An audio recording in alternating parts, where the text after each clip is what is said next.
The Carl Zeiss 28mm is a vintage compact wide-angle lens, but is it any good on modern mirrorless cameras?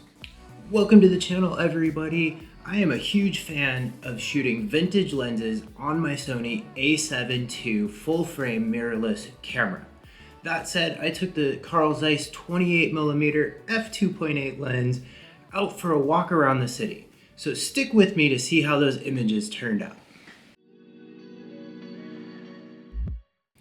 Carl Zeiss made the 28mm in two different versions. One was f2 and the other f2.8.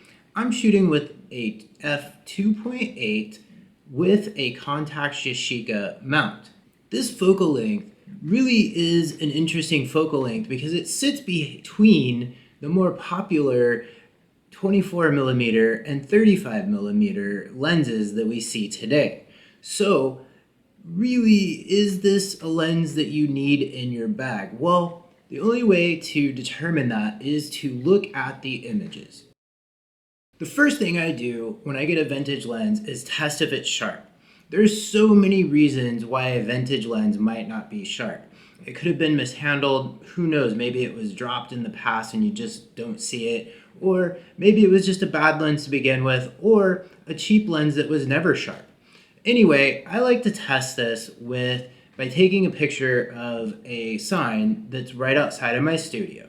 You can see here that the Carl Zeiss 28mm is really sharp when used on the Sony A7 II. This image here shows the sign, and you can see how tight all of the lines are between the red and the white. This is awesome, and this is also right out of the camera with no sharpening and is really impressive. The next thing that I look at with vintage lenses, especially wide angle lenses, is I look to check the lines and see how much distortion these lenses have.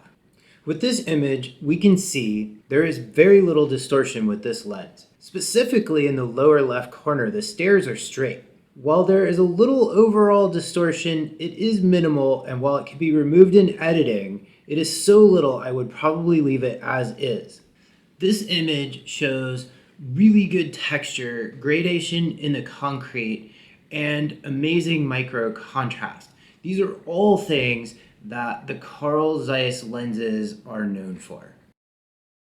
Given that the Carl Zeiss 28mm really sits between two of the more common popular focal lengths, what is this lens really used for?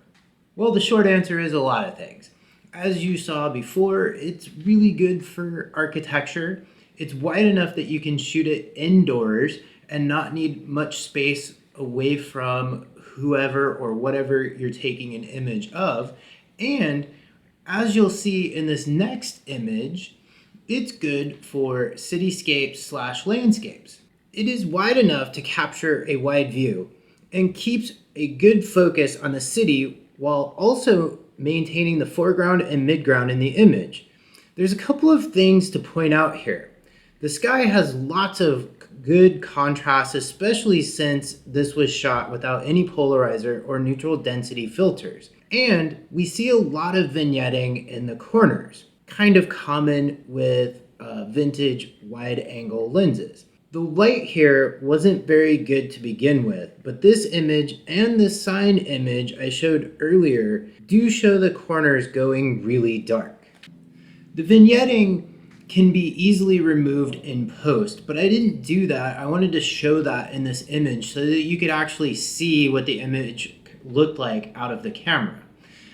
Sometimes vignetting is good, other times it's not. It's super easy to remove, but I'll talk more about the vignetting in just a little bit. A lot of the allure of primes and fast vintage lenses is the shallow depth of field images. So given that this prime is f2.8, how does it do with shallow depth of field? Well, with this next image, we see the lens does pretty well with shallow depth of field, and I really like the bokeh and how the lights in the distance glow. That said, This lens probably is not as good as the f2 version for bokeh, but it seems to hold its own. Focusing on vintage lenses is all manual. Some of these vintage lenses are better and easier at focusing than others, and a lot of this also depends on the digital camera that you're using, how good the back screen is and the viewfinder is. Well, these next two images show just how the CZ 28mm and the Sony A7 II performed with focusing. This first image was shot right through a hole in a fence and focusing was smooth and easy. This next image was just stepping back a foot or so and shooting through the fence. Again, this camera and lens performed very well and focusing was no problem even with the fence as a distraction. I had no issues with manually focusing this lens on the Sony A7 II. This next image shows the versatility of this lens.